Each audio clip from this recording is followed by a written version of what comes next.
Ay, suegra, por favor. Nadie quiere ya esa comida de pobre. Sus ideas son tan anticuadas como usted. La voz de Sofía, mi nuera, cortó el aire acondicionado de la sala de juntas en la Ciudad de México como un cuchillo afilado. El murmullo de los inversionistas se detuvo.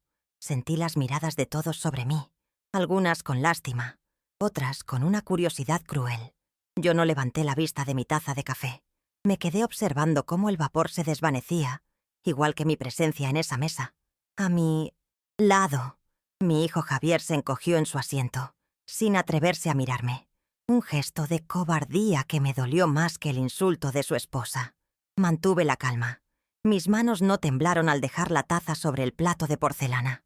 Por fuera, era la misma Elena de siempre.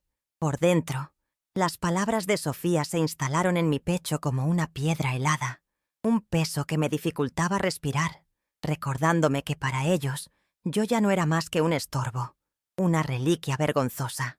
Continué masticando lentamente el pequeño panecillo que tenía en la boca. El sabor a mantequilla y azúcar se volvió ceniza. Cada movimiento era deliberado, un pequeño acto de resistencia contra la humillación que intentaba ahogarme. Los inversionistas, hombres de traje caro y sonrisas ensayadas, desviaron la mirada, incómodos. Sofía, en cambio, sonreía, satisfecha de su propia audacia, creyendo haber ganado una batalla. Creyó que con esas palabras me había borrado del mapa, que había silenciado para siempre a la vieja que fundó el imperio sobre el que ella ahora reinaba. Javier carraspeó, intentando cambiar de tema, hablando de proyecciones de mercado y branding internacional. Su voz sonaba lejana, un zumbido sin sentido. Yo solo podía escuchar el eco de «comida de pobre», una frase que era una bofetada a cada madrugada que pasé frente al comal, a cada gota de sudor que derramé para que él tuviera la vida que ahora usaba para avergonzarse de mí. El resto de la reunión pasó en una neblina. Asentía cuando era necesario. Mantenía una expresión neutra, un arte que perfeccioné durante años de observar en silencio. Sofía brillaba, usando términos en inglés que yo no entendía, gesticulando con sus manos de uñas perfectas, vendiendo un futuro para sabores de mi tierra, que no tenía alma, un futuro de platillos minimalistas y precios exorbitantes que traicionaba todo lo que yo había construido. Miré a Javier, mi hijo, y vi a un extraño. Vi a un hombre que había cambiado el recuerdo del sabor del mole de su madre por la promesa de un prestigio vacío. No sentí rabia en ese momento, sino un frío profundo, una claridad dolorosa. Comprendí que no solo me habían perdido el respeto, sino que habían olvidado por completo de dónde veníamos. Y un olvido así es la más cruel de las traiciones. Cuando la junta terminó, todos se pusieron de pie, estrechando manos y forzando sonrisas. Sofía se acercó a mí, con esa familiaridad falsa que usaba como arma. «Suegrita, no se lo tome a mal. Son negocios, que modernizarse o morir», dijo, dándome una palmadita en el hombro. Su toque me quemó. Asentí levemente, sin decir una palabra. Las palabras no servirían de nada con ella. Mi silencio siempre la había desconcertado, y en ese momento se convirtió en mi único refugio. Mientras ella se alejaba, riendo con uno de los inversionistas, Javier finalmente se atrevió a mirarme. En sus ojos vi una mezcla de culpa y fastidio. Quería que yo simplemente aceptara mi lugar, que me desvaneciera en el fondo, para no complicarle la vida. No me ofreció una disculpa, ni siquiera un gesto de consuelo. Simplemente me indicó con la cabeza la salida, como si me estuviera perdonando la vida. En el coche de vuelta a Puebla, el silencio era denso. Javier conducía con la mandíbula apretada, mientras Sofía no paraba de hablar por teléfono, celebrando su éxito. Yo miraba por la ventana, viendo pasar los paisajes áridos de la carretera. No era la primera vez que me humillaban. Había soportado sus susurros, sus miradas de desdén, sus consejos, para que me vistiera de forma más apropiada. Pero esta vez había sido diferente. Había sido en público, frente a extraños, y no solo habían atacado mi persona, sino mi legado. Habían insultado las manos de mi madre, las recetas de mi abuela, El sueño que nació en un pequeño puesto, en un mercado de Oaxaca. Y mientras el coche avanzaba, sentí que algo dentro de mí, algo que había estado dormido durante mucho tiempo, comenzaba a despertar. No era un deseo de venganza, sino una necesidad de justicia. La piedra en mi pecho no se disolvió, sino que se endureció, convirtiéndose en el cimiento de lo que sabía que tenía que hacer. Esa noche, el silencio de mi habitación en la enorme casa de Puebla era más ruidoso que cualquier mercado. Las paredes blancas y los muebles de diseño, elegidos por Sofía, me hacían sentir como una extraña en mi propio hogar. Me acerqué a la ventana, observando las luces de la ciudad que parpadeaban a lo lejos. Cada luz parecía una estrella distante, un recordatorio de lo lejos que estaba de mi verdadero yo, de la mujer que se levantaba antes del amanecer, con el olor a maíz y leña impregnado en la piel. La humillación del día no se había disipado. Al contrario, en la soledad de la noche, crecía y adquiría formas más nítidas. La sonrisa de Sofía, la evasiva mirada de Javier. Me abracé a mí misma, sintiendo el frío no en la piel, sino en los huesos, un frío que venía del olvido. Pero en ese abrazo también busqué el calor de un recuerdo, la chispa de lo que fui. Cerré los ojos y ya no estaba en Puebla. Estaba de nuevo en Oaxaca, en una calle polvorienta, con el sol pegándome en la nuca. Podía oler el humo de mi anafre, ver el brillo del tasajo asándose sobre el carbón.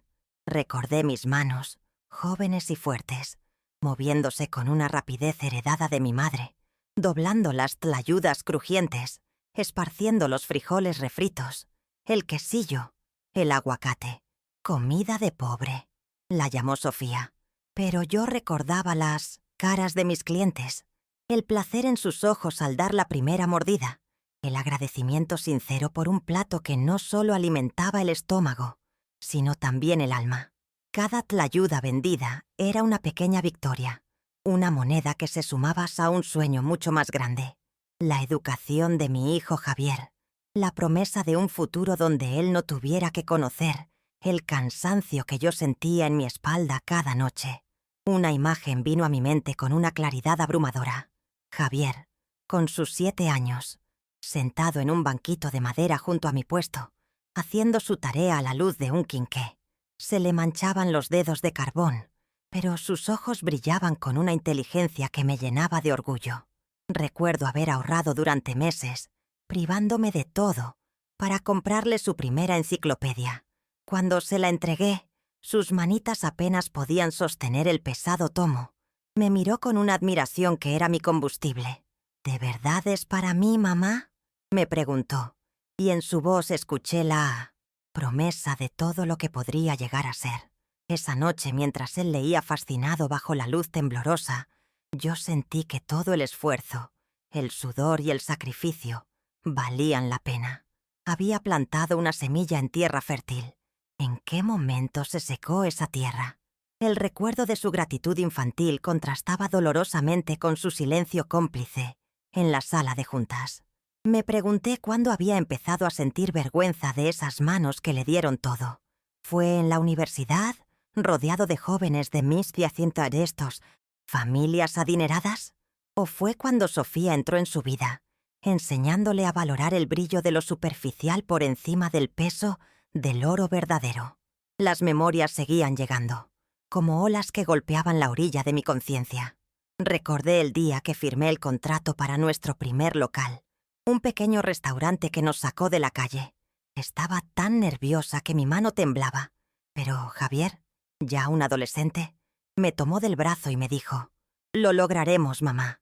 Eres la mujer más fuerte que conozco». Sus palabras fueron mi coraje.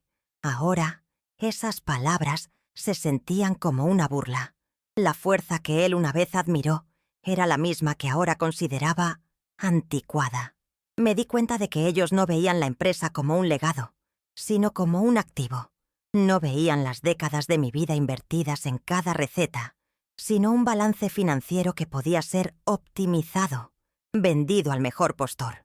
Querían borrar la historia, arrancar las raíces para que el árbol pareciera más moderno sin entender que un árbol sin raíces se derrumba al primer viento. Las Sabores de mi tierra no era solo un nombre comercial, era mi biografía, la historia de mi familia, el sabor de mi pueblo. Y ellos estaban dispuestos a venderla por un puñado de espejos y cuentas de vidrio, como en los tiempos de la conquista. El despertar no fue un trueno, sino un murmullo silencioso en lo más profundo de mi ser. Fue la voz de mi madre, recordándome que la dignidad no se negocia. Fue la imagen de mi padre, enseñándome a mirar a los ojos a cualquiera, sin importar cuán rico o poderoso fuera. Entendí que mi silencio, mi paciencia, había sido confundido con debilidad, mi amor incondicional, con permiso para la falta de respeto. Había permitido que pisotearan mi historia, por miedo a crear un conflicto, por la vana esperanza de que mi hijo recordaría quién era. Pero esa esperanza se había extinguido en la estéril sala de juntas. Ya no se trataba de ellos, se trataba de mí, de honrar a la joven que vendía tlayudas bajo el sol y a la mujer que construyó un sueño con sus propias manos. Una calma extraña se apoderó de mí, desplazando el dolor y la tristeza. Era la calma de la certeza, la tranquilidad que precede a una acción inevitable. Ya no había dudas ni vacilaciones. El camino se desplegó frente a mí, claro y único. No actuaría por despecho, ni siquiera por enojo. Actuaría por respeto a mí misma. Era mi deber proteger mi legado, no por el dinero, sino por su significado. Era mi obligación enseñarles una lección, que evidentemente yo había fallado en impartirles. Que la gratitud no es una opción, es el pilar sobre el que se construye todo lo que vale la pena. La llama que creían apagada dentro de mí no solo se había encendido, se había convertido en un fuego sereno, pero implacable. Me alejé de la ventana y me senté al borde de la cama. El colchón era suave, la ropa de cama de un algodón egipcio que Sofía se jactaba de haber comprado en una tienda exclusiva. Pero en ese momento añoré la aspereza de mi viejo petate, la familiaridad de una vida más sencilla pero más honesta. Saqué de mi buró una pequeña caja de madera de Olinalá que había traído de mi casa en Oaxaca. Dentro, junto a una foto descolorida de mis padres y una medalla de la Virgen de Juquila, guardaba la llave de mi pequeño cofre en el banco del centro. La tomé en mi mano y su frío metal se sintió como una promesa. La decisión estaba tomada. Mañana no sería un día de confrontación, sino de restauración. Mañana, Elena, la anticuada, les recordaría a todos quién era la verdadera dueña de Sabores de mi tierra. Ya no me sentía como una víctima. El peso en mi pecho se había transformado. Ya no era una piedra que me oprimía, sino un ancla que me daba estabilidad, que me conectaba con la esencia de mi fuerza. Miré mis manos, surcadas por las venas y las manchas de la edad, y vi en ellas el mapa de mi vida. Eran las mismas manos que habían amasado, cocinado, contado monedas, firmado contratos y acunado a mi hijo. Esas manos habían construido un mundo, y no iba a permitir que nadie lo demoliera. Me recosté, pero no para dormir. Repasé en mi mente cada paso del plan que se estaba formando, cada documento, cada llamada telefónica. Lo haría todo en silencio, como siempre, sin levantar la voz.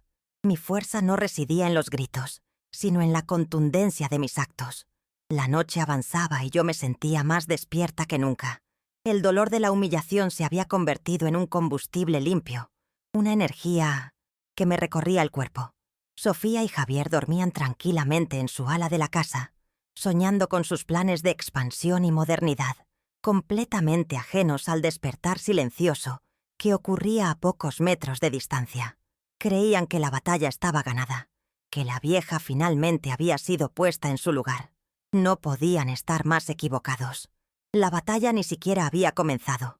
Lo que ellos veían como el final, para mí era simplemente el principio del verdadero orden de las cosas. El amanecer que se acercaba no traería un día más de resignación, sino el día en que la matriarca reclamaría su trono. Me levanté y caminé hacia el armario. Elegí la ropa que usaría al día siguiente. Un huipil sencillo pero elegante, tejido a mano, en San Antonino Castillo Velasco, de un color rojo profundo como la grana cochinilla. Era una prenda que Sofía detestaba, que llamaba disfraz folclórico. Mañana lo usaría como mi armadura. Sería un recordatorio visible, para ellos y para mí, de mis raíces, de la fuente de mi poder.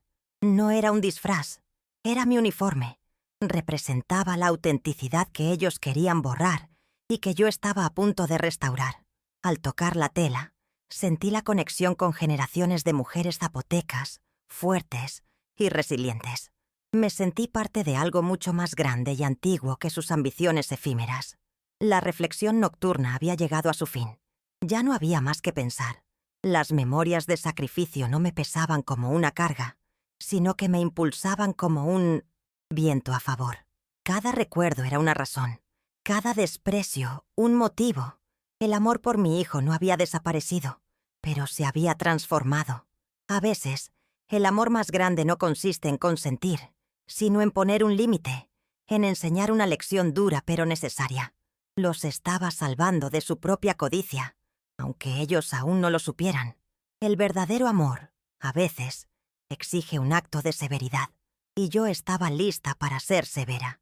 El amanecer encontraría a una mujer diferente, o mejor dicho, encontraría a la misma mujer de siempre, a la que nunca debí dejar de ser. El primer rayo de sol se asomó por la ventana, tiñendo el cielo de un naranja suave. Era la misma hora en la que solía levantarme para preparar la masa. Sentí una oleada de energía familiar. El ciclo comenzaba de nuevo.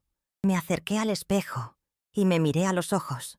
Vi el cansancio de mis 76 años, pero también vi una determinación que no había visto en mucho tiempo. Era la mirada de la joven que se atrevió a soñar, la matriarca que defendía a su familia, incluso de sí misma. No pronuncié una sola palabra. Un simple asentimiento de cabeza fue suficiente. El pacto conmigo misma estaba sellado. El día apenas comenzaba. Me moví por la casa en silencio, como una sombra. Fui a la cocina, no a la moderna y equipada que usaba el personal, sino a una pequeña cocineta que tenía para mi uso personal. Preparé un café de olla, con canela y piloncillo, como a mí me gustaba. El aroma llenó el pequeño espacio. Un olor a hogar, a tradición, a verdad. Cada sorbo era un ritual, una forma de conectarme con mi centro antes de la tormenta. No sentía nervios, solo una profunda sensación de propósito. Hoy no era un día para palabras vanas ni confrontaciones emocionales.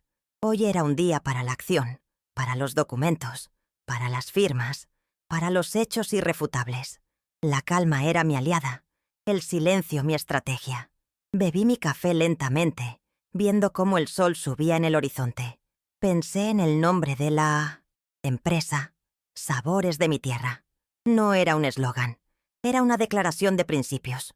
Mi tierra no era solo Oaxaca. Mi tierra era mi historia, mis valores, mi dignidad. Y Sofía y Javier habían intentado expropiármela.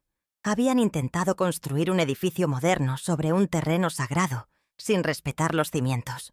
Hoy, yo iniciaría la demolición de su arrogancia.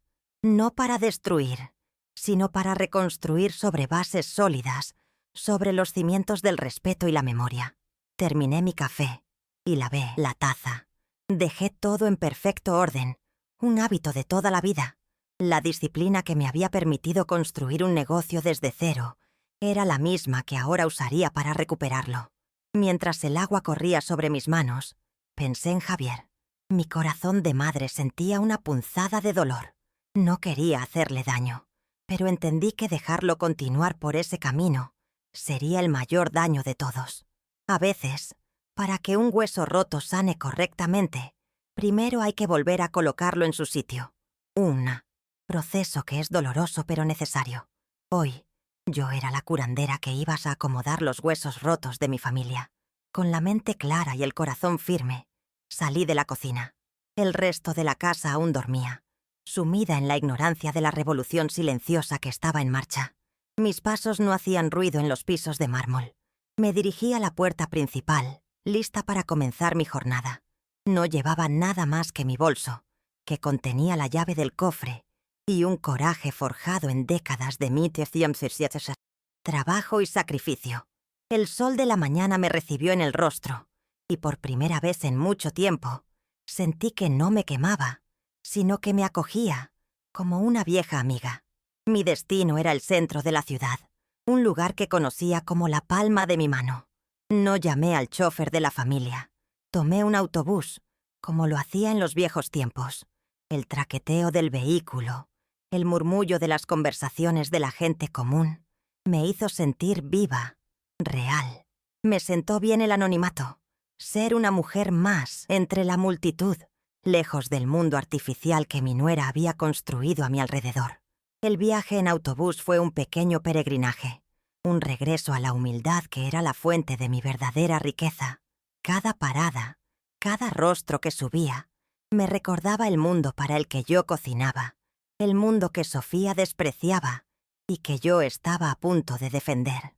El banco era un edificio antiguo en el corazón de Puebla, con un portón de hierro forjado y pisos de mármol gastado por más de un siglo de 1800 pasos. Era el mismo banco donde había abierto mi primera cuenta de ahorros, depositando monedas y billetes arrugados que olían a humo y a esperanza. El gerente, un hombre joven que no me conocía, me miró con cierta condescendencia cuando pedí acceso a mi caja de seguridad. Mi huipil y mis guaraches no encajaban con la clientela habitual. Sin embargo, un empleado mayor, a punto de jubilarse, me reconoció. «Doña Elena, qué gusto verla. Permítame atenderla yo mismo», dijo con una calidez que ya no se encuentra.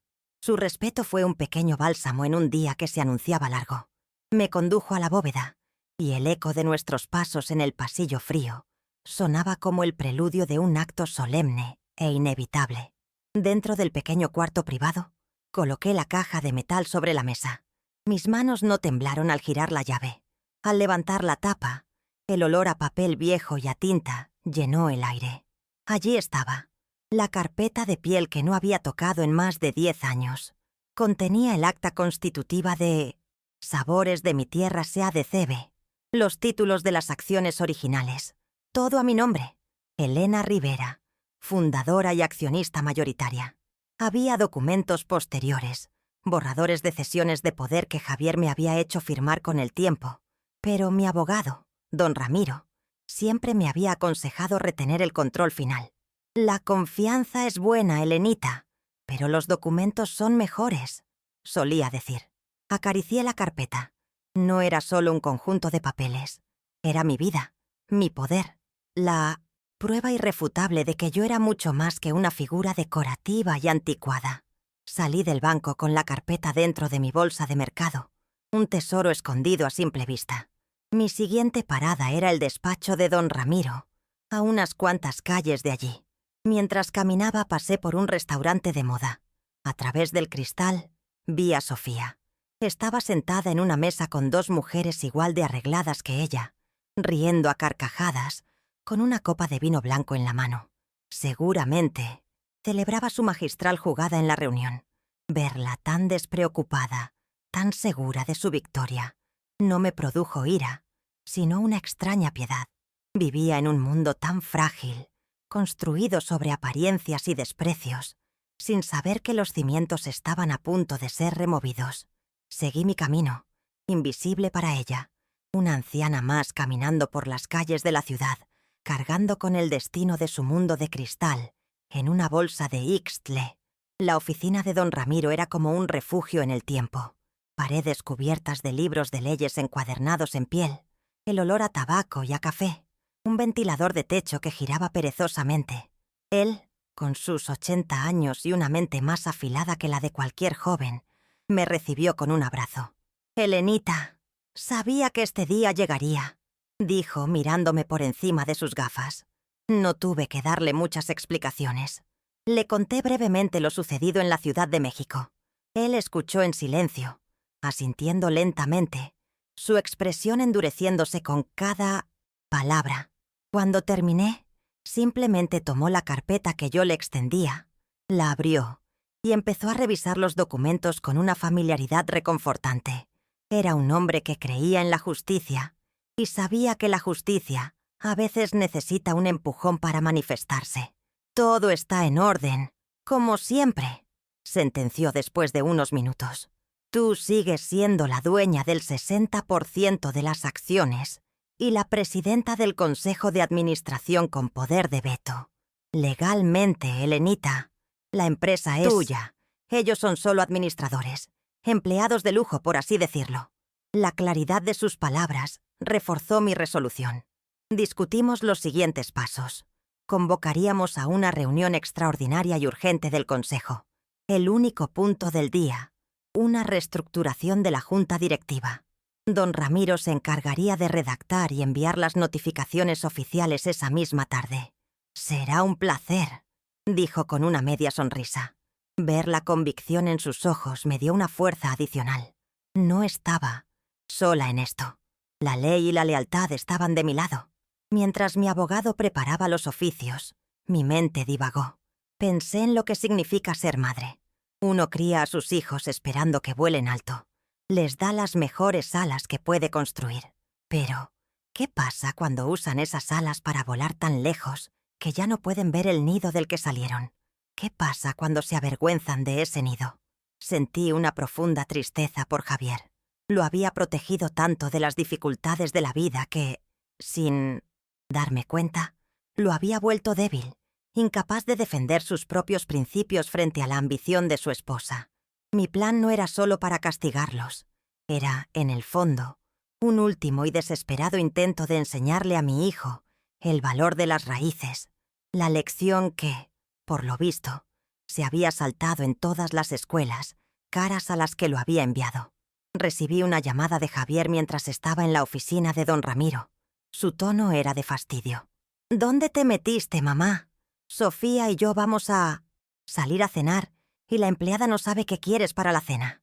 La trivialidad de su pregunta, la completa ignorancia de la tormenta que yo estaba desatando, era casi cómica.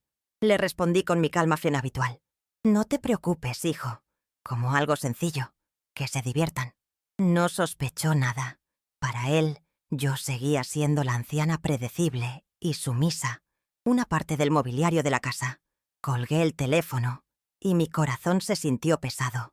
Esta era la parte más difícil, el engaño necesario, la distancia que tenía que interponer entre nosotros para poder salvar lo que quedaba de nuestra familia y de mi legado. Don Ramiro terminó de redactar la convocatoria. La leí con atención. Era un documento frío, formal e implacable. Citaba los estatutos de la empresa, los artículos que me otorgaban el poder absoluto para convocar a esa reunión y tomar las decisiones pertinentes. La cita era para el día siguiente, a las 9 de la mañana, en la sala de juntas principal de la empresa en Puebla. Sería en el Mall of Cinealora, mismo lugar donde Sofía y Javier solían celebrar sus reuniones, sintiéndose los dueños del universo. Esta vez, sin embargo, el escenario sería el mismo, pero los papeles protagónicos cambiarían drásticamente. Firmé donde don Ramiro me indicó. Mi pulso era firme. Cada trazo de mi nombre era un paso más hacia la restauración del orden. Al salir del despacho, el sol de la tarde comenzaba a descender, tiñendo de dorado las cúpulas de las iglesias de Puebla. Me sentía agotada, pero con una sensación de paz que no había experimentado en años. La incertidumbre había desaparecido, reemplazada por la certeza de un plan en marcha. Caminé sin prisa hacia la parada del autobús, mezclándome de nuevo con la gente. Nadie podría adivinar que esa mujer de apariencia humilde acababa de firmar la sentencia que cambiaría el rumbo de una de las empresas de alimentos más importantes de la región. Mi poder no estaba en la ropa de marca, ni en los coches de lujo. Mi poder estaba en mi historia, en mi silencio, y en una carpeta de piel que ahora descansaba segura en el maletín de mi abogado. El viaje de regreso a casa fue un tiempo para la reflexión. Observaba los rostros de los pasajeros, trabajadores, estudiantes, madres con sus hijos. Eran ellos mi verdadera inspiración, la gente para la que empecé a cocinar. Sabores de mi tierra era para ellos, no para un nicho de mercado elitista que Sofía quería conquistar. Ella quería venderles una fantasía, una versión gourmet y descafeinada de nuestra cultura. Yo quería seguir alimentando sus cuerpos y sus recuerdos, ofrecerles un sabor que les recordara a sus propias madres y abuelas. Entendí que al defender mi empresa, también estaba defendiendo una parte de nuestra identidad colectiva, una que se niega a ser borrada por la globalización y el esnobismo. Llegué a casa y todo estaba en silencio. Javier y Sofía ya se habían ido a su cena de celebración. La empleada me sirvió un plato de sopa de fideos y unas tortillas recién hechas. Comí en la cocina, como solía hacerlo. El sabor sencillo y reconfortante de la sopa me supo a gloria. Era mi comida de pobre, y era más honesta y satisfactoria que cualquier platillo pretencioso que mi nuera pudiera disfrutar esa noche. En ese acto simple, el de comer una sopa caliente en la cocina de mi casa, reafirmé mi identidad. No necesitaba sus lujos ni su aprobación. Yo era Elena Rivera, y eso era más que suficiente. Después de cenar, me retiré a mi habitación.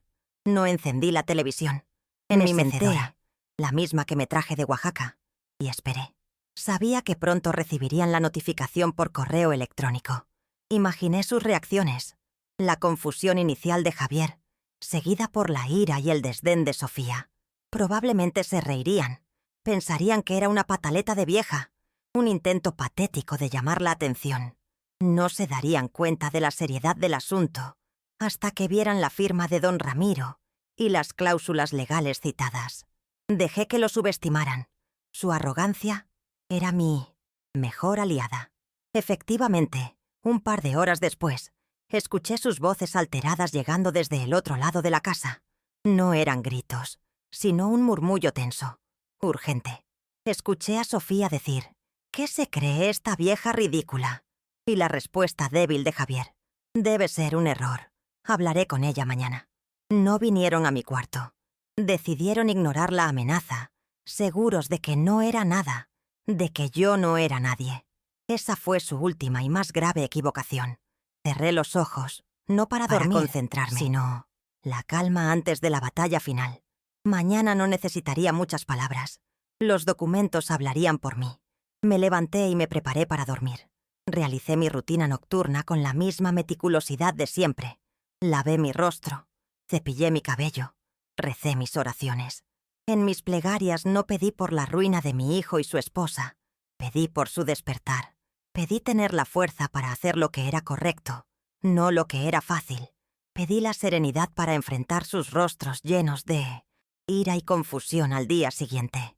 No buscaba una victoria que me llenara de júbilo, sino una resolución que me trajera paz. La paz de haber defendido mi dignidad y haberle dado a mi hijo la última gran lección de su vida. Una que no venía de los libros, sino del corazón de su anticuada madre. La casa quedó en silencio de nuevo. Ellos, en su soberbia, seguramente habían decidido que al día siguiente simplemente ignorarían la ridícula convocatoria. Pero yo sabía que la curiosidad y la formalidad del documento los obligarían a presentarse. Asistirían a la reunión con fastidio, preparados para darme un sermón, para ponerme en mi lugar de una vez por todas. No sabían que estaban caminando directamente hacia una trampa que no era de odio, sino de verdad, una verdad que había estado oculta bajo años de silencio y paciencia, y que mañana, finalmente, saldría a la luz. Me quedé dormida con una sensación de tranquilidad. Había hecho todo lo que podía hacer. El plan estaba en marcha, y las piezas se movían en el tablero según lo previsto. El resto dependía de la fuerza de la verdad y de la solidez de la ley. Soñé con mi puesto en el mercado de Oaxaca, pero esta vez no estaba sola. Estaba rodeada de mujeres, mi madre, mi abuela, todas ellas sonriendo y asintiendo, como si me dieran su bendición. Despertaría antes del amanecer, como siempre, pero mañana no sería un día más. Mañana sería el día del juicio. La ejecución de mi plan había sido silenciosa, metódica, como la preparación de un mole complejo que requiere tiempo, paciencia y los ingredientes exactos. Cada paso, desde el banco hasta la oficina del abogado, había sido un ingrediente añadido en el momento preciso. Ahora solo quedaba esperar a que el platillo estuviera listo, a que los sabores se asentaran y revelaran su verdadera profundidad. Y mañana, en esa sala de juntas, les serviría a mi hijo y a mi nuera un plato que nunca olvidarían, un plato de realidad, sazonado con una dosis muy necesaria de humildad. La noche me envolvió con su manto oscuro. Afuera, los grillos cantaban su canción monótona. Dentro de la opulenta casa, 3 personas se preparaban para el día siguiente con expectativas radicalmente diferentes. 2 de ellas esperaban continuar su ascenso, consolidar su poder y deshacerse de un estorbo. La otra, la que ellos consideraban el estorbo, esperaba simplemente restaurar la justicia y recuperar la paz. El tablero estaba dispuesto, las piezas en su lugar, y el jaque mate, aunque ellos no lo supieran, era ya inevitable. Llegué a la oficina a las 8:30, media hora antes de la cita. El edificio que yo había visto construir desde sus cimientos me pareció más grande y frío que nunca. Saludé a los empleados más antiguos por su nombre, a esos que me recordaban con respeto, y no como la sombra que deambulaba por la casa. Me dirigí directamente a la sala de juntas. Don Ramiro ya estaba allí, con los documentos perfectamente ordenados sobre la lustrosa mesa de caoba. Me senté en la silla de la cabecera, la que por derecho me correspondía, una silla que no había ocupado en casi 5 años. Desde esa posición, la sala se veía diferente. Se sentía mía. No sentí nervios, sino una sensación de pertenencia, como si estuviera volviendo a casa después de un largo y penoso exilio. El silencio que llenaba el espacio no era vacío. Estaba cargado de intención. Javier y Sofía entraron a las 9 en punto. Sus rostros eran una mezcla de irritación y arrogancia. Venían listos para una reprimenda, para despachar el asunto rápidamente y seguir con su día. Pero se detuvieron en seco al verme sentada a la cabeza de la mesa, con don Ramiro a mi lado, como un guardián silencioso. La sorpresa descompuso sus facciones por un segundo. Sofía fue la primera en recuperarse, esbozando una sonrisa burlona. «¿Qué es esto, suegra? ¿Un motín? No sabía que tenías estas aspiraciones de poder», dijo, su voz goteando sarcasmo.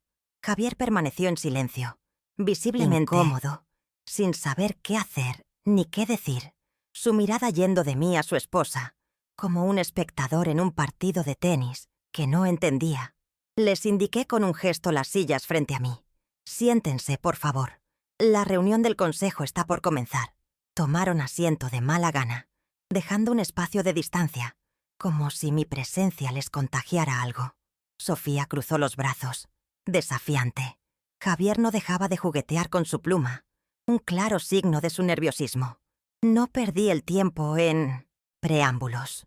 Miré directamente a los ojos de mi nuera y comencé con voz clara y pausada, una voz que no admitía interrupciones.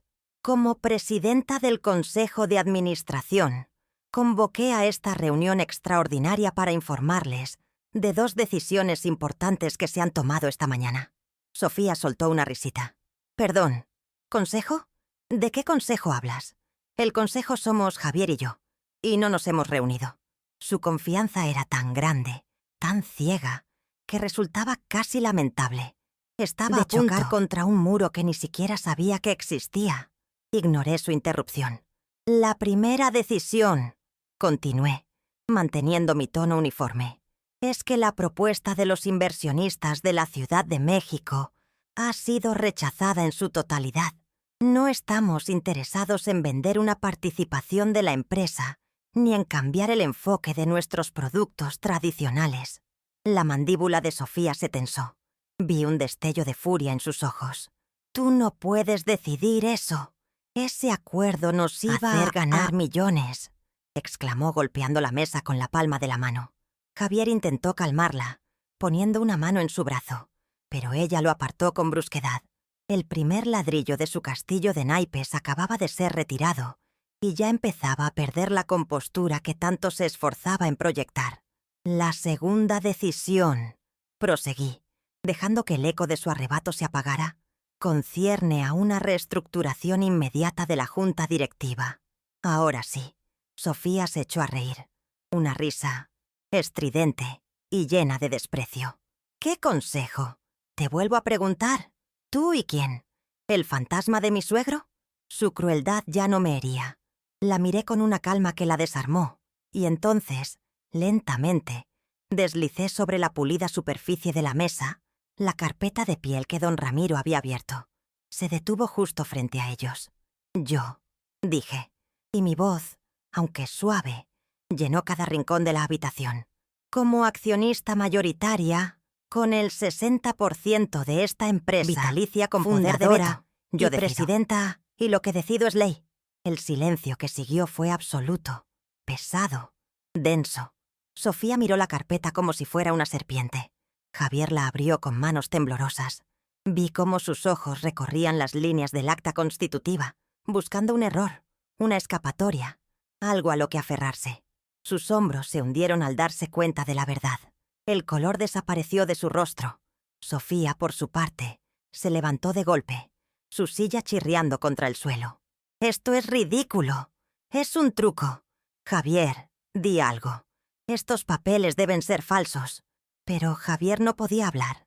Estaba pálido, con la mirada perdida en el documento que probaba su propia insignificancia dentro de la estructura de poder que creía dominar. Había olvidado, o nunca había sabido, sobre qué cimientos estaba construida su vida. Los documentos son perfectamente legales y están debidamente registrados, señora, intervino don Ramiro con una voz serena y autoritaria. Doña Elena dio el control accionario mayoritario. Ustedes han sido directores ejecutivos, con excelentes salarios y beneficios, pero siempre bajo la autoridad final de la fundadora. Autoridad que ella ha decidido ejercer el día de hoy. Cada palabra de mi abogado era un clavo más en el ataúd de su arrogancia. Sofía lo miró con odio, buscando una fisura en su argumento, pero solo encontró la solidez inquebrantable de la ley. Se dio cuenta de que no había escapatoria. No era una discusión familiar, era una ejecución corporativa. Y he decidido, retomé la palabra, mirándola fijamente, que tu visión ya no le sirve a sabores de mi tierra. Tu desprecio por nuestras raíces, tu obsesión por una modernidad vacía, es un veneno para el alma de esta compañía. Hice una pausa, dejando que la gravedad de mis palabras se asentara. Sofía, estás despedida. Tienes hasta el final del día para recoger tus efectos personales. El coche de la empresa y las tarjetas de crédito deben ser entregados a contabilidad antes de que te marches. La incredulidad en su rostro se transformó en una máscara de pura rabia. Su boca se abrió y se cerró varias veces, pero ningún sonido salió de ella. La mujer que siempre tenía una respuesta venenosa se había quedado, por primera vez, sin palabras. Luego, giré mi rostro hacia mi hijo. Javier me miraba con los ojos llenos de una mezcla de terror y súplica. Estaba completamente deshecho. «¿Y tú, Javier?», dije, y mi voz se suavizó un poco, no por debilidad, sino por un resquicio del amor de madre que se negaba a morir. «Tú serás reasignado. A partir de mañana te presentarás en la planta de producción. Tu nuevo puesto será en control de calidad». Le estaba dando una oportunidad, una muy dura, pero una oportunidad al fin. Volverás a la cocina. Te encargarás de probar cada lote de mole, de asegurarte de que cada tlayuda tenga el sabor exacto que debe tener. Volverás al principio de todo, para que recuerdes de dónde venimos y, con suerte, recuerdes quién eres. El choque en sus rostros era total, una pintura de desesperación. Sofía finalmente encontró su voz, pero era un graznido agudo, desesperado. «No puedes hacernos esto. Nosotros modernizamos esta empresa. La hicimos relevante». Su argumento era hueco. Ella no había construido nada. Solo había redecorado la casa que yo edifiqué con mis propias manos. Le había puesto cortinas nuevas y había escondido los muebles viejos. Pero la estructura, el alma, seguía siendo mía. Y ahora, simplemente reclamando mi casa. Estaba sacudiendo el polvo y abriendo las ventanas para que entrara el aire fresco de la autenticidad que ella tanto se había esforzado en sofocar. Javier, por su parte, no protestó.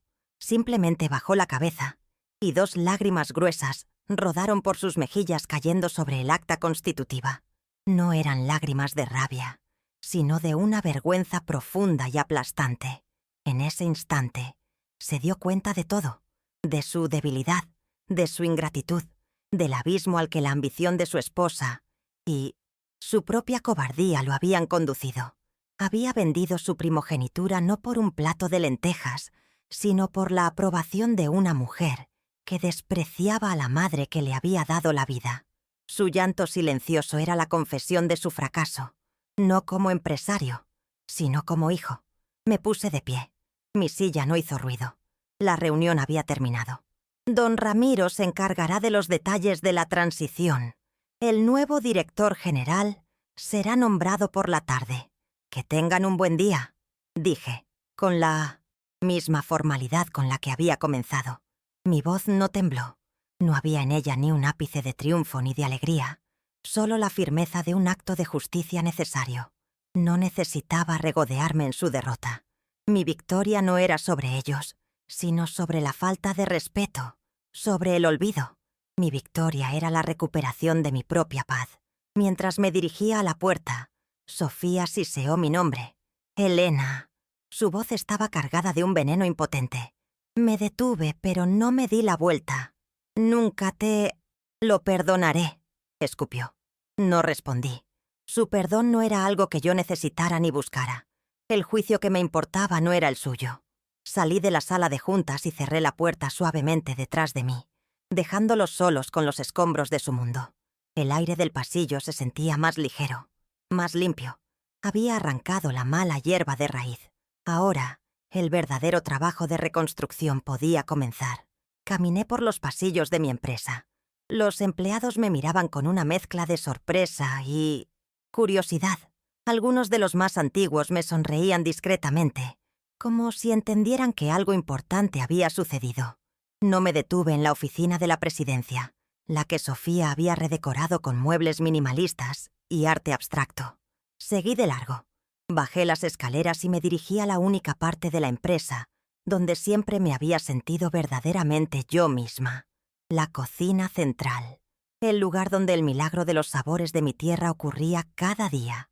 Allí, en medio del vapor del comino y el aroma del chile tostado, era donde mi verdadero reinado comenzaba de nuevo. La salida de Sofía fue un espectáculo silencioso y humillante. No hubo gritos ni escenas dramáticas, lo cual, para ella, fue probablemente el peor de los castigos. Simplemente caminó por la oficina principal, con una caja de cartón en sus brazos, llena de sus portarretratos caros y sus adornos de diseñador.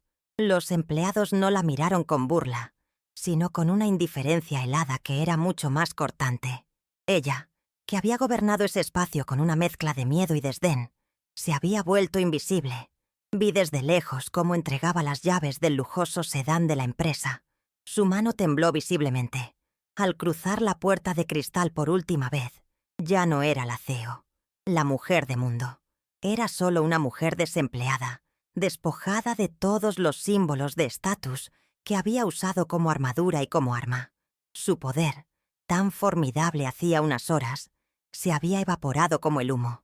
El primer día de 1900, Javier en la planta fue, según me contaron, un ejercicio de profunda mortificación. Llegó con su traje de diseñador, completamente fuera de lugar entre las batas blancas y las cofias de los trabajadores. El jefe de planta, un hombre curtido que llevaba 30 años conmigo, lo recibió con una seriedad profesional, sin una pizca de ironía. Le asignó un pequeño escritorio en una esquina ruidosa, y su primera tarea fue revisar las etiquetas de un lote de 5.000 frascos de mole, uno por uno. Un trabajo monótono, tedioso, diseñado para quebrar el espíritu de cualquiera que se sintiera por encima de él. Me dijeron que no pronunció una palabra en todo el día, simplemente obedeció, con la cabeza gacha. La vergüenza era el primer ingrediente de su amarga medicina. Mi primera acción como presidenta en funciones fue nombrar a Manuel, el jefe de planta, como nuevo director general. Era un hombre que había empezado barriendo los pisos de mi primer local. Conocía cada proceso, cada receta y, lo más importante, a cada empleado. Su lealtad a los principios de la empresa era inquebrantable. Cuando se lo ofrecí, sus ojos se llenaron de lágrimas. «Doña Elena, yo no tengo los estudios que tenía el ingeniero Javier», dijo con humildad. «Tienes algo más importante, Manuel», le respondí. «Tienes memoria y tienes corazón. Conoces el alma de este negocio. El resto lo aprenderás». Su nombramiento envió un mensaje claro a toda la compañía.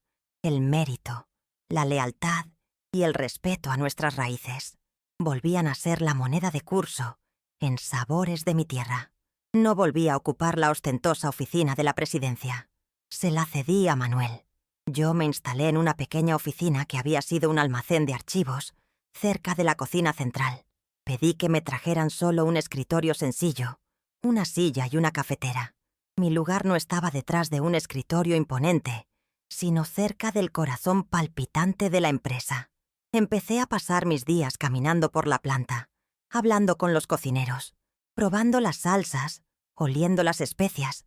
No daba órdenes, solo observaba, escuchaba, recordaba. Los trabajadores que antes me veían con distancia, ahora se acercaban a mí, a compartirme una idea, a contarme un problema. Volví a ser la matriarca, no la jefa, y en ese rol encontré una satisfacción que ningún balance financiero podría darme.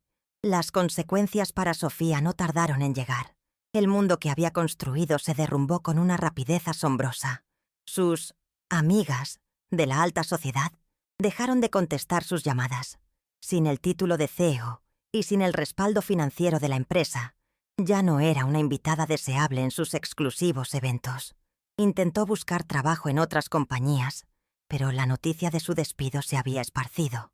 La historia que se contaba en los círculos empresariales era la de una ejecutiva arrogante que había intentado despojar a la fundadora de su propia empresa. Nadie quería contratar a alguien con esa reputación. Su soberbia se había convertido en su propia jaula, dejándola aislada en la prisión de su propia irrelevancia. Javier, por otro lado, comenzó una lenta y dolorosa transformación. Las primeras semanas fueron un infierno para él. El orgullo lo consumía, pero la rutina del trabajo manual, la necesidad de concentrarse en tareas sencillas pero esenciales, empezó a tener un efecto en él. Un día, al pasar por su área, lo vi discutiendo con una de las cocineras más ancianas, doña Elodia. Pensé que era una confrontación, pero al acercarme, escuché que discutían sobre la cantidad exacta de canela en el mole negro. Javier insistía en la fórmula estandarizada. Elodia defendía el método tradicional, el tanteo de una mano experta. Lo vi escucharla, realmente escucharla. Por primera vez, fue un pequeño destello de esperanza. La primera señal de que el hijo que yo había criado todavía existía en algún lugar dentro de ese hombre. Yo, mientras tanto, encontré una paz que creía perdida para siempre. Mis días recuperaron un ritmo natural. Un propósito sencillo. Me levantaba temprano.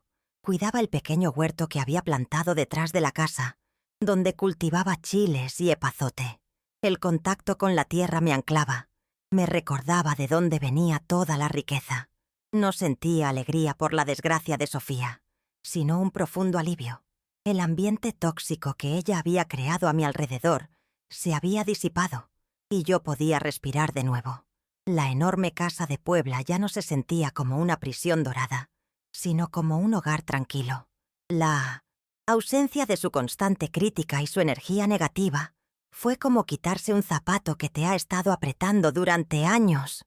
Empecé a invitar a mis nietos más pequeños a cocinar conmigo los fines de semana. Les enseñaban a hacer tortillas a mano, a moler ingredientes en el molcajete. Sus risas llenaban la cocina, un sonido que había sido ahogado por la tensión durante demasiado tiempo. Mi nieta más pequeña, hija de mi otra hija, me miraba con la misma admiración con la que un día me miró Javier. «Abuela, ¿me enseñas a hacer el mole como tú?», me preguntó un día. Enseñarles a ellos las recetas familiares, pasarles el legado directamente a sus pequeñas manos, se convirtió en mi nueva misión. Era una forma de asegurarme de que el alma de Sabores de mi tierra nunca más se perdiera, sin importar quién estuviera al mando de la empresa. El negocio, bajo la dirección de Manuel, comenzó a florecer de una manera diferente.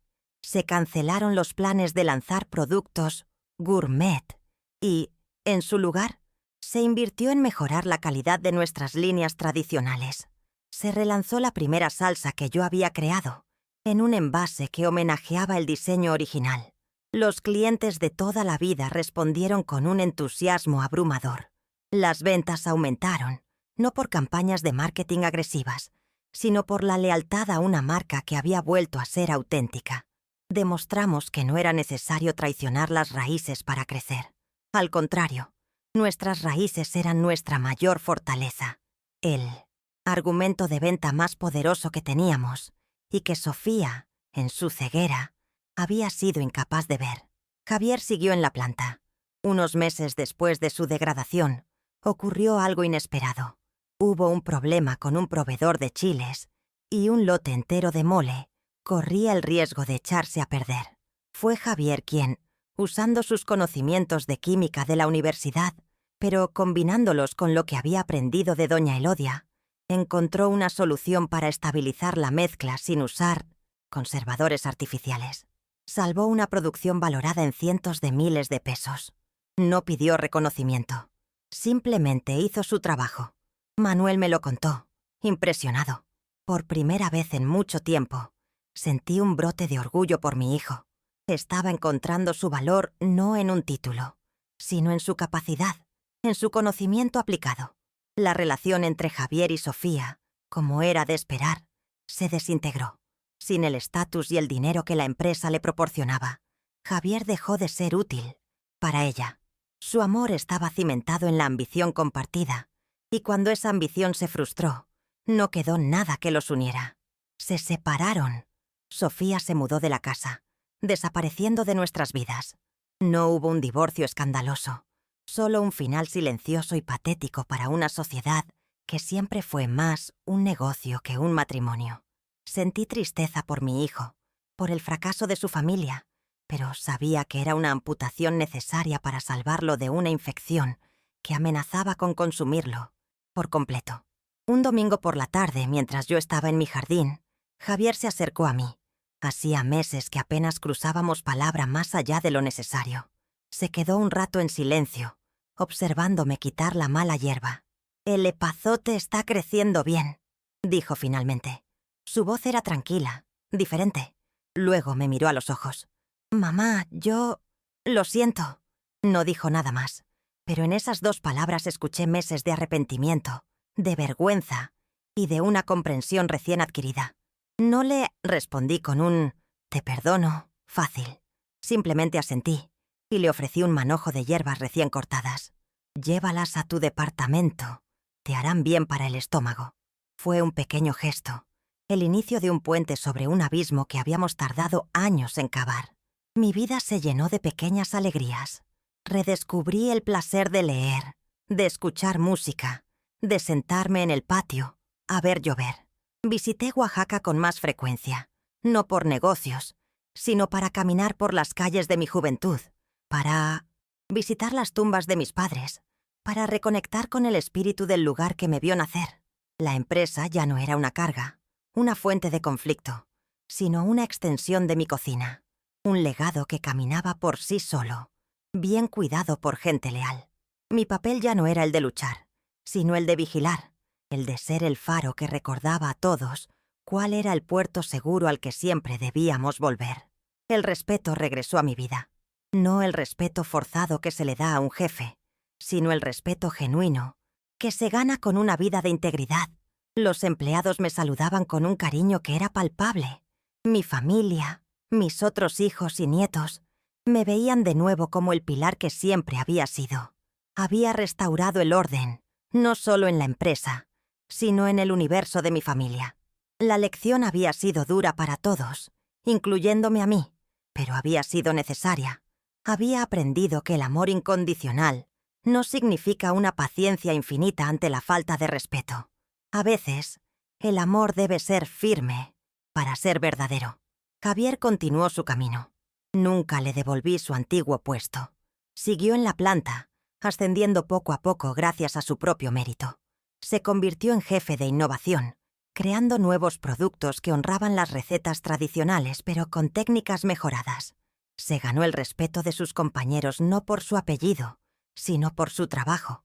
Se volvió un hombre más silencioso, más humilde, más sabio.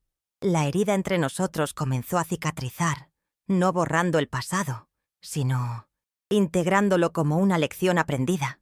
Nuestra relación ya no se basaba en la dependencia o la culpa, sino en un respeto mutuo y adulto. En cuanto a mí, encontré un nuevo propósito que iba más allá de mi empresa y mi familia. Con parte de las ganancias, creé una fundación para apoyar a mujeres indígenas emprendedoras de Oaxaca. Les ofrecía microcréditos y asesoría para que pudieran empezar sus propios negocios, tal como yo lo hice décadas atrás con mi puesto de tlayudas. Ver en sus ojos la misma chispa de determinación que yo tuve una vez fue la culminación de mi viaje. Mi legado no sería solo una marca de mole en un supermercado, sino un ciclo de empoderamiento que continuaría mucho después de que yo me hubiera ido. La paz se convirtió en mi compañera constante. Ya no había discusiones en la cena, ni miradas de reojo, ni comentarios hirientes. La casa respiraba tranquilidad. A veces, en la quietud de la tarde, el recuerdo de la humillación en esa sala de juntas volvía a mí, pero ya no sentía el dolor. Lo veía como un punto de inflexión necesario, como la fiebre que precede a la curación de una infección. Fue el momento en que la vida me obligó a levantarme y a luchar, no contra mi hijo o mi nuera, sino por mi propia alma, por mi propia dignidad. Los años pasaron. Mi cabello se volvió completamente blanco y mis pasos más lentos, pero mi espíritu se sentía más fuerte y ligero que nunca. Sabores de mi tierra se convirtió en un referente de calidad y autenticidad, una empresa familiar en el mejor sentido de la palabra, donde cada empleado era tratado con respeto y cada producto era hecho con amor. Manuel la dirigió con sabiduría hasta su jubilación, y luego, el consejo, con mi bendición, nombró a un nuevo director, alguien que compartía nuestros valores. Mi presencia ya no era necesaria para el día a día. Me dediqué por completo a mi fundación y a mis nietos.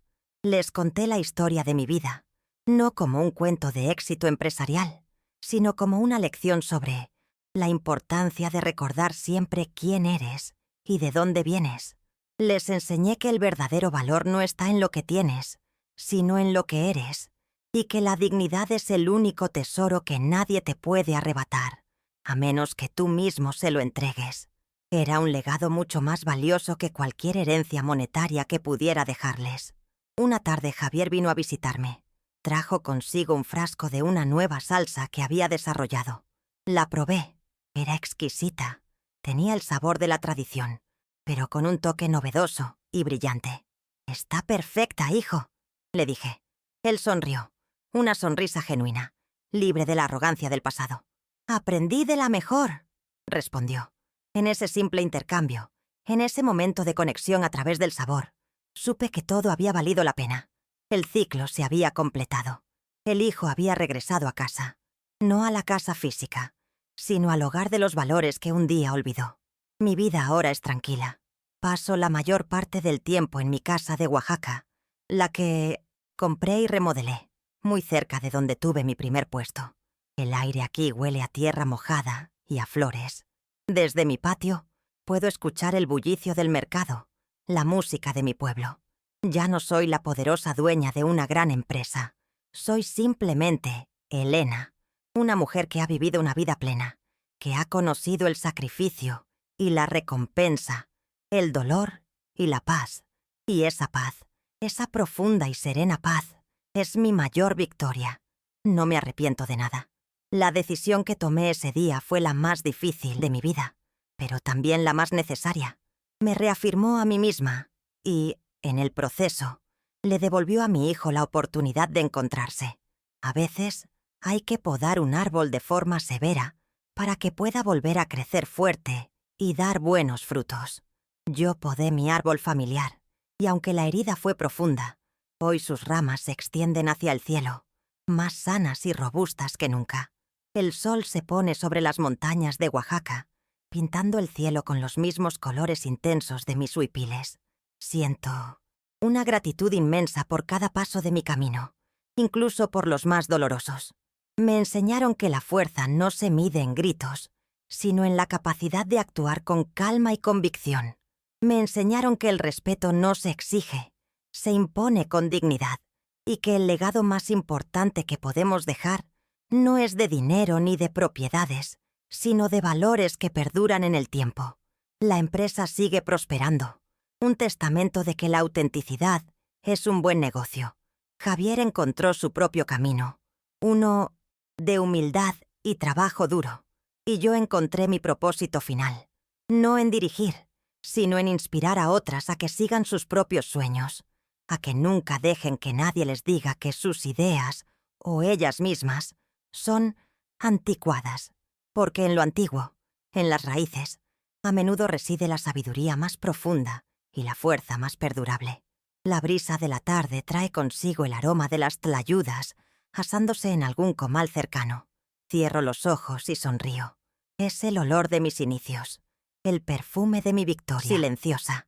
No es una victoria sobre nadie, sino una victoria de la memoria sobre el olvido, de la dignidad sobre el desprecio.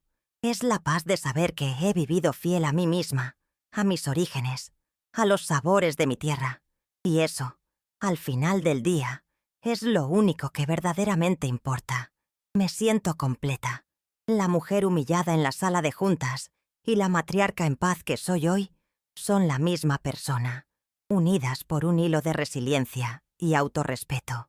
Mi historia es la prueba de que nunca es tarde para reclamar tu lugar en el mundo, para alzar la voz, aunque sea en un susurro, y decir, esta soy yo, y esta es mi historia, y merece ser respetada. El legado de Sabores de mi tierra está seguro. Ya no depende de mí, sino de los principios que le infundí desde su nacimiento. Se ha convertido en una entidad con vida propia, un organismo que se nutre del respeto por la tradición. Mi trabajo aquí ha terminado. Ahora solo me queda disfrutar de la cosecha, de los frutos de una vida sembrada con esfuerzo y regada con un amor que aprendió a ser, cuando fue necesario, tan firme como justo. A veces veo a Javier en las reuniones de la fundación. Viene a ayudar, a ofrecer su experiencia. Lo veo hablar con las jóvenes emprendedoras con un respeto y una empatía que me conmueven. Les habla de la importancia de la calidad, de no tomar atajos, de estar orgullosas de su cultura. En sus palabras, escucho el eco de mi propia voz, de mis propias enseñanzas, y sé que la lección más importante ha sido aprendida y ahora se está transmitiendo a la siguiente generación. La noche cae sobre mi querido Oaxaca. Las luces de las casas comienzan a encenderse, creando un tapiz de puntos brillantes en la oscuridad. Me siento como una de esas luces, pequeña, individual, pero parte de algo mucho más grande y hermoso. Una comunidad, una historia, una cultura. Mi lucha no fue solo por mí, fue por todas las mujeres que, como yo, han construido mundos desde la nada, con solo sus manos y sus sueños. Y en esta paz final, entiendo que la verdadera riqueza nunca estuvo en las acciones de la empresa ni en las cuentas bancarias. Siempre estuvo en la dignidad del trabajo bien hecho, en el amor de la familia, incluso cuando es complicado, y en la tranquilidad de conciencia que viene de vivir una vida honesta y fiel a tus propias raíces. Ese es el sabor más dulce, el legado más perdurable. Mi historia, al final, no es una de venganza, sino de memoria. No se trataba de castigar a mi hijo o a mi nuera, sino de obligarlos a recordar, y en el proceso, recordarme a mí misma quién era yo. Descubrí que la dignidad es como un músculo. Si no lo usas, se atrofia. Durante años, permití que mi silencio fuera interpretado como debilidad y mi paciencia como una invitación al menosprecio. La humillación que sufrí no fue el principio de mi dolor, sino el final de mi letargo. Fue la sacudida violenta que me despertó y me obligó a pararme derecha, no para pelear una guerra con gritos y sombrerazos, sino para restaurar un equilibrio que se había perdido, usando las únicas armas que siempre he poseído, la calma, la verdad y el peso irrefutable de mi propia historia, escrita en cada arruga de mis manos. En este mundo que corre tan deprisa, obsesionado con lo nuevo, es muy fácil olvidar que todo lo que somos está construido sobre los cimientos que otros levantaron para nosotros. Nos avergonzamos de lo anticuado, sin darnos cuenta de que en esas raíces viejas y profundas se encuentra la savia que nos nutre, la fuerza que nos sostiene cuando llegan los vientos fuertes. Mi legado, el que espero dejarles, no es solo una empresa de alimentos, sino esta lección. Nunca desprecien sus orígenes, porque son su única ancla verdadera en un mundo que cambia constantemente. Las raíces no son para atarte, son para darte la estabilidad necesaria para que puedas crecer tan alto como te atrevas a soñar. Son el mapa que te recuerda siempre el camino de vuelta a casa, a ti mismo. Ahora, después de haber escuchado mi larga vida en unos cuantos minutos, les pregunto a ustedes, con la confianza que se le da a un amigo, piensen en sus propias familias, en sus propios sacrificios, en su propia dignidad. Ahora díganme ustedes, ¿qué habrían hecho en mi lugar? ¿Habrían soportado la humillación en silencio, esperando que el amor lo curara todo? ¿O habrían actuado como yo lo hice, con una firmeza silenciosa para reclamar el respeto que se merecían? Me interesa mucho conocer su sentir, su manera de ver la vida. Así que les pido que dejen su opinión sincera en los comentarios aquí abajo. Leeré cada una de sus palabras con el corazón abierto, y mientras me comparten su pensamiento, me entra una curiosidad inmensa. Mi historia nació en un pequeño rincón de Oaxaca, en México, un lugar lleno de colores y sabores. Pero sé que el lenguaje del corazón es universal. Sé que las alegrías y las tristezas de una familia se sienten igual en todas partes. Por eso, me gustaría pedirles un favor más, uno que me hará sentir que estamos todos sentados juntos, compartiendo un café. Y cuéntenme también de qué rincón de este mundo me están escuchando. Saber desde qué ciudad o país me acompañan hará que este mundo tan grande se sienta un poquito más pequeño y cercano para esta anciana. Finalmente, si mi historia les ha tocado el alma, si les ha dejado una reflexión o una enseñanza, les pido que me ayuden a que siga viajando. Estas lecciones sobre la dignidad, el respeto y el valor de nuestras raíces son importantes.